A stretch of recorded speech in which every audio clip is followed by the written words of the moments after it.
guys, John Faulkner here with Survival Dispatch, and today I have my good buddy Charlie Hogwood with us, and we've been shooting videos for the last couple of days, and we're going to talk about field expedient early warning devices, or early warning devices that you can put together without hiring a full-on security company and establishing a big complicated system. The idea being, how do we know somebody is coming in? How can we slow them down? It's part of our 4D plan, which you're going to see a video on here in a little bit. Yeah. So what we got here is 3 different examples of things that you could use. One is completely pretty much homemade. Second is kind of a store-bought option with a little bit of piecing together. And then the third is just a right off the store, hook it up, good to go. So let's talk about the first one.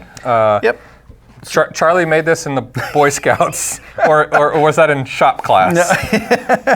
It was in my garage. So here's the deal with this. What I did is I went down to Radio Shack, or some people call it Terrorist Check. What this is just a project box. If you've ever been down to the electronics store, you'll see just these blank boxes. And I bought an alarm that goes on top of it, and I'll make the alarm sound. It'll be very loud. I have an on and off switch, which I drilled into here. And then I have a couple of terminals that you might see on some speakers or something like that. All of this is available at the store. Inside the box, it's very easy. It's just a 9-volt battery that's screwed into this little box. And then the wiring is make the connection to the 9-volt battery connector. No soldering. No soldering. Yeah. You don't have to do any soldering. You can if you want, but you just don't need to. You can still get by with almost no tools on this. All I have really is a Phillips screwdriver. So coming out of these 2 leads, these just come off if I release these 2 terminals here, as a couple of pieces of regular THHN copper wire, home wire, doesn't matter, speaker wire, any wire will work. And then I took a clothespin. And on the clothespin, let's make sure we're turned off here, So on the clothespin, I just took the wires, ran them around a zip tie, and then I circled the wires so that when the clothespin is closed, they make contact. You took the insulation off of them. Took the insulation off, right. Yep. So when the clothespin closes, it completes the circuit and then sounds the alarm.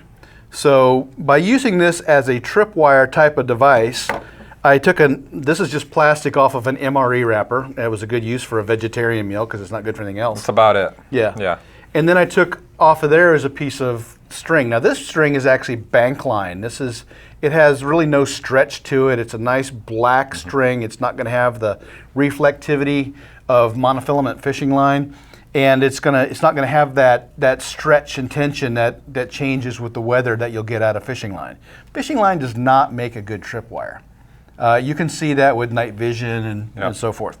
So this you're not going to see as well. And then we're going to hang this out, and we're going to tie one end to whatever we're trying to trip somebody up on. And then this MRE wrapper will just be inserted in between the wires here.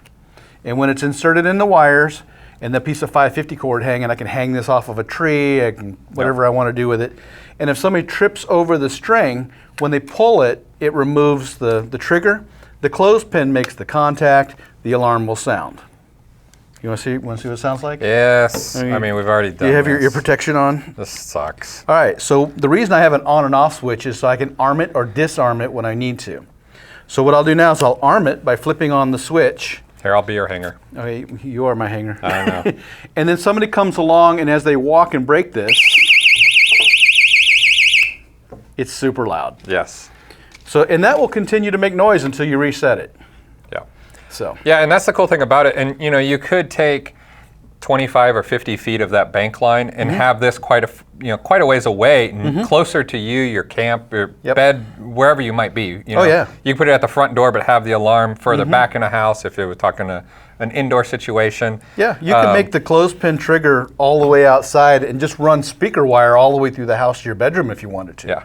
So you're not limited by any stretch with the length on this. What would you say you got total in cost? And we'll leave some links to the products as well, so you guys can. At Radio Shack, I probably have almost $30 in parts in this thing. But if you got creative, you could probably bring that down probably a little bit. $15-20. Yeah, when you go just shelf shopping at the store, you know how things. And you don't even have to use the box if you didn't want to. I mean, you could super glue the alarm to the battery.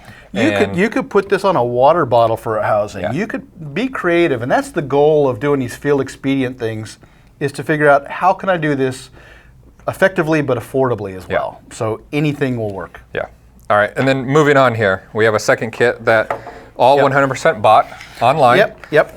But it's taking two products that you'd probably never see together. You would never see them together, absolutely. And and we combined them. We call it a fusion. Yeah, some Asian burrito, you know.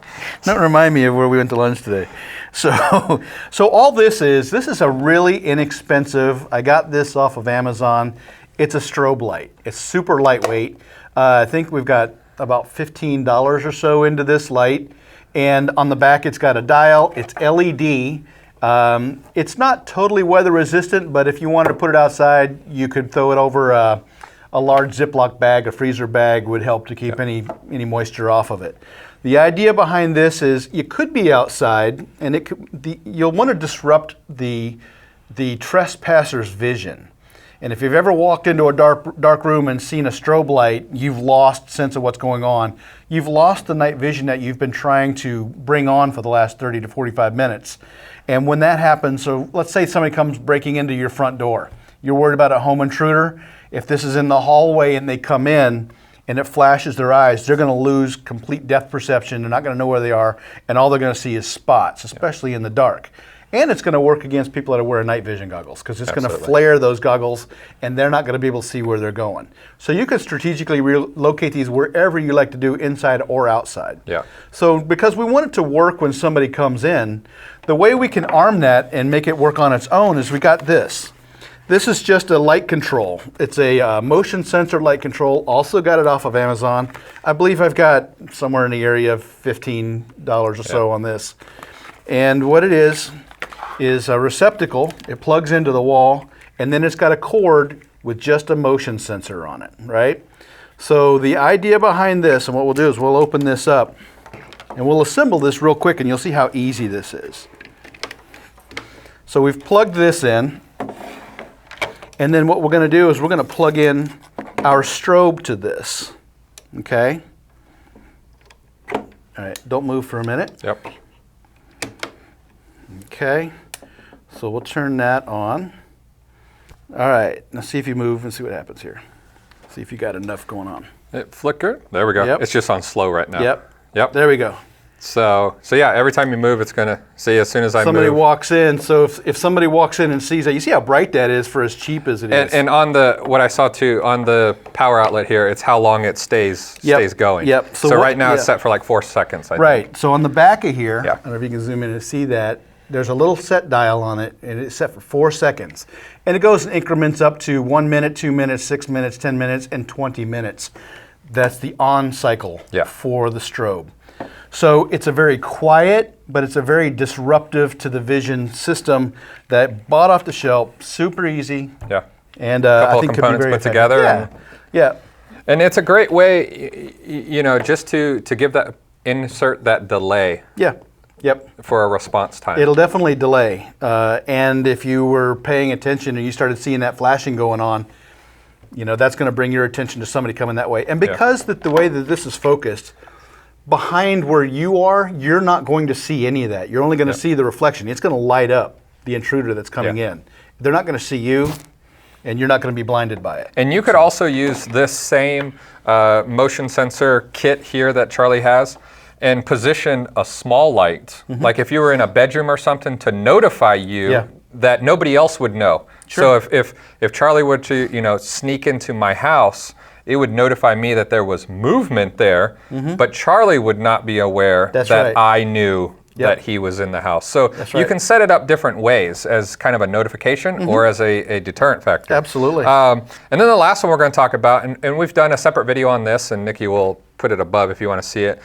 This is a Tripwire, system pretty much from 5th Ops, and what it uses is regular shotgun shell primers. These are 209 shotgun primers, and you just simply unscrew the end of it. You place a primer into it, screw it back together, and it's pretty much just a spring-loaded punch. I mean, that's really all it is. We're just setting off a primer, just like you would. Firing pin. Just a firing pin and a non-firearm. Now, these will not work as far as a, hey, can I put shotgun shells on the end of it? not really. But it's simple. It just has a cotter pin at the top of it. It has a second hole for when you're setting it up. You can have a safety pin in there as well. You can put a tripwire on that. And yeah, you're going to tie your tripwire to it, and when it gets pulled, it just sets off, and boom. And you know, I've used this one quite a few times. It's going to be louder than like a .22 rifle, you know, and it's loud enough that it'll get your attention, and it'll deter it. And what I like to do is I bring some of these eye hooks, yeah, eye hooks, and I have a couple. It's more of a round eye. Yeah, whatever. Kind of you know, but what I can do with these is I can screw these into a tree with just like a screwdriver, even a stick, screw them in, and I can run different angles as far as what I want to actually set the tripwire across. Right. So if you have a curved like a corner of a property, or you know, I could run it to a corner, and I could run the wire through it. So these things make it really good, and I would add these even to like Charlie's alarm system, just because you can kind of set them up anywhere. And I put 3 of them so that I can have 2 angles if I want, and then the last one I just use as my tie-off point. Yeah. So and if I you tie have it like off, and boom. a tree with a lot of thick bark, you might want to go with a longer screw. Absolutely. On that.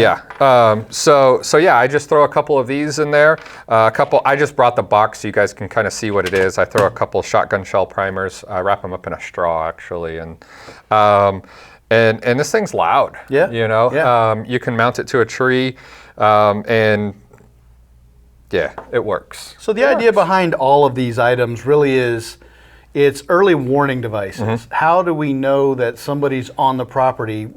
Part of the defense of which we're going to go into, we'll talk about channeling to put people where we want to observe them, because we're not going to have enough manpower to see everything all the time. So if we hear the sound outside or we see the light inside, we're gonna cause a delay. You're actually gonna break the momentum of somebody coming on and make them start second guessing their plan. Yeah. And once they start second guessing, now they're back to reacting instead of proacting. And that's going to be key for what you're trying to do for any kind of defense. Yeah, and the other thing too is you know, neither Charlie nor I kind of go along the Lone Ranger aspect. But if you are by yourself, you have to have times where you can sleep.